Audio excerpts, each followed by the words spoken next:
एक समय की बात है। एक नौजवान अपने जीवन से इतना निराश हो गया था कि उसने अपनी जिंदगी का अंत करने का फैसला कर लिया। धोखे और दुर्व्यवहार के दुख से उसका मन इतना व्याकुल था कि वो पहाड़ी के किनारे से कुड़कर अपनी जान देने जा रहा था। उसका मन भर आया था। उसने जोर से चिल्लाकर कहा, "यह दुनिया कितनी बुरी है। हर कोई यहां सिर्फ अपने फायदे के लिए जीता है। हर जगह सिर्फ स्वार्थ है और अब मेरे जीने का कोई मतलब नहीं।" उसी पहाड़ी पर एक बौद्ध भिक्षु अपने ध्यान में मग्न था। नौजवानों की चीख सुनते ही वो अपने ध्यान अवस्था से बाहर आ गए। उसने तुरंत समझ लिया कि ये नौजवान अपनी जान देने के लिए यहां आया है। जब नौजवान कूदने ही वाला था, भिक्षु ने उसका हाथ थाम लिया और कहा, "क्या तुम्हें लगता है कि जिंदगी यहीं खत्म हो गई है? क्या रास्ते का अंत बस यही है?" नौजवानों ने उदासी भरी आवाज में कहा, "कौन सा रास्ता? यहां कोई रास्ता नहीं बचा है। मैं दुनिया से हार चुका हूं। सभी लोग स्वार्थी हैं। सब ने मुझे धोखा दिया है। मेरा अपना भाई, मेरे मित्र, सभी ने मुझे धोखा दिया। और आज तो मेरी पत्नी भी मुझे छोड़कर एक अमीर व्यापारी के साथ भाग गई।" बौद्ध भिक्षु ने शांति से कहा, "हर कोई एक दिन मरने वाला है, लेकिन तुम इतनी जल्दी में क्यों हो? क्या तुम स्वयं को निर्दोष समझते हो? तुम्हें लगता है कि तुम स्वार्थी नहीं हो?" नौजवानों ने तुरंत जवाब दिया, "मैंने आज तक किसी को धोखा नहीं दिया। मैं हमेशा सच बोलता हूं। मैंने किसी के साथ बुरा नहीं किया।" भिक्षु ने उसकी आंखों में देखा और कहा, "अगर तुम सच में ऐसा सोचते हो तो मुझे साबित करके दिखाओ। तुम्हें अपनी सच्ची और स्वार्थ रहित व्यवहार को प्रमाण देना होगा। क्या तुम मेरे साथ 1 वर्ष आश्रम में रहकर अपनी भक्ति और सच्चाई को प्रमाणित कर सकते हो?" नौजवानों ने कहा, "हां, मैं अपनी सच्ची प्रमाण पत्र बनाने के लिए तैयार हूं।" भिक्षु ने नौजवानों को अपने आश्रम में शिष्य बनाया और कहा कि अगले 1 साल तक वो वहां रहेगा, तभी वो अपने आप को निर्दोष प्रमाणित कर पाएगा। अगले दिन सुबह भिक्षु ने हमें नौजवानों से कहा, "मैं तुम पर अभी विश्वास नहीं करता, इसलिए तुम भीख मांगने जाओ। मैं तब तक बाकी छात्रों को शिक्षा दूंगा।" नौजवानों ने आज तक कभी भीख नहीं मांगी थी, इसलिए उसे यह काम बहुत ज्यादा लगा। उसका अपमान और अहंकार उसे रोकने की कोशिश कर रहा था, लेकिन अपनी सच्चाई को प्रमाणित करने का संकल्प उसके लिए एक कठिन काम था। अंत में उसने अपने अहंकार को त्याग दिया और भीख मांगकर वापस आया। जब वो भीख लेकर भिक्षु के पास पहुंचे तो भिक्षु ने कहा, "तुमने ये साबित किया है कि तुम थोड़े विश्वास योग्य हो। मैंने सोचा था तुम ये काम नहीं कर पाओगे, लेकिन तुमने मेरी सोच को गलत साबित किया।" फिर भिक्षु ने नौजवान को अपनी कुटिया में बुलाया और एक मटकी की तरफ इशारा करते हुए कहा, "इस मटकी में जहर है। ऐसा जहर जो अगर किसी को दिया जाए तो वो चुपचाप मर जाएगा और किसी को पता भी नहीं चलेगा।" और उसने पूछा, "गुरुजी, आप मुझे ये सब क्यों बता रहे हैं?"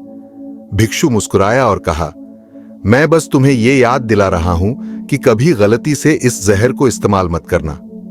समय बीता और एक दिन गुरुजी अपने शिष्यों के साथ जंगल में घूम रहे थे। तभी कुछ डाकुओं ने उन पर हमला कर दिया। सब शिष्य अपनी जान बचाने के लिए भाग गए, लेकिन नौजवानों ने अपने गुरु को अकेला नहीं छोड़ा। उसने अपनी जान जोखिम में डालकर गुरुजी को बचाया और उन्हें आश्रम तक लाया। गुरुजी ने सभी शिष्यों के सामने हमें नौजवानों की तारीफ की और कहा, "ये नौजवान मेरी जान बचकर यह साबित कर चुका है कि ये मेरे सभी शिष्यों से बेहतर है। आज के बाद मैं इस पर पूरा विश्वास करता हूं।" ये सूरज कर नौजवानों का अहंकार और विश्वास बढ़ गया। गुरुजी का विश्वास दिन बा दिन इस नौजवान पर बढ़ता गया और एक दिन गुरुजी ने कहा, "मेरे पास कोई पुत्र नहीं है, लेकिन तुम मेरे लिए पुत्र समान हो। मेरे मरने के बाद तुम इस आश्रम का प्रबंधन करोगे?" नौजवानों ने इस बात को अपने मन में बिठा लिया, लेकिन जब दिन बीते लगे और गुरुजी बीमार पड़ गए तो नौजवानों के मन में आश्रम का प्रबंधन जल्दी से पाने की इच्छा और तेज होने लगी। उसका सब्र टूटने लगा। वो रोज सोचने लगा कि कैसे गुरुजी को रास्ते से हटा दिया जाए ताकि सब कुछ उसके हाथ में आ जाए, लेकिन वो कोई निश्चित तारीख नहीं निकल पा रहा था। एक दिन उसकी नजर उस मटकी पर पड़ी जिसका जहर था। उसने सोचा कि अगर गुरुजी को इस जहर का घूंट पिला दिया जाए तो कोई नहीं समझेगा कि उनका अंत कैसे हुआ। अगले दिन नौजवानों ने चोरी छुपे मटकी से जहर निकाला और गुरुजी के भोजन में मिला दिया। गुरुजी ने वो भोजन खाया और सो गए। अगली सुबह गुरुजी नहीं उठे और आश्रम में सबको यह पता चला कि गुरुजी का देहांत हो गया। नौजवान मन ही मन खुश था कि अब आश्रम उसके हाथ में आने वाला था, लेकिन तभी एक पुराना शिष्य जो पूरा घटना देख रहा था आया और गुरुजी को एक औषधि देकर उन्हें जीवित कर दिया। गुरुजी जब ठीक होकर बैठे तो नौजवान के पांव के नीचे से जमीन खिसक गई। उसका सारा स्वार्थ और अहंकार एक पल में बिखर गया। गुरुजी ने अपने पास बुलाया और पूछा, तुम सच में विश्वास के योग्य हो? तुमने मुझे धोखा दिया, लेकिन तुम इसमें सफल नहीं हो सके क्योंकि मैंने कभी तुम पर पूरा विश्वास किया ही नहीं। मैंने सिर्फ तुम्हारी आंखों में लालच देखा था और जानबूझकर तुम्हें इस लालच में डाला। गुरुजी ने कहा, इंसान के धोखा देने के 3 कारण होते हैं, स्वार्थ, लालच, जलन। तुम सब में फंस गए हो। अपने आप को पहचानो, अपने अंदर झांको। जब तक तुम अपने आप को नहीं समझोगे तब तक तुम ये नहीं जान पाओगे कि तुम्हारा बदलाव कैसा है और क्यों हो रहा है। नौजवान गुरुजी के चरणों में गिर गया और रोकर कहा, मुझे क्षमा दीजिए गुरुजी, मैं स्वार्थी बन गया और आज तक मैंने किसी को धोखा नहीं दिया था, लेकिन आपको धोखा दे दिया। गुरुजी ने कहा, अपने आप को सुधारो और अपने अंदर की शक्ति को समझो, अपना आत्मविश्वास बढ़ाओ और यह समझो कि जिंदगी धोखे से नहीं सच्चाई से चलती है।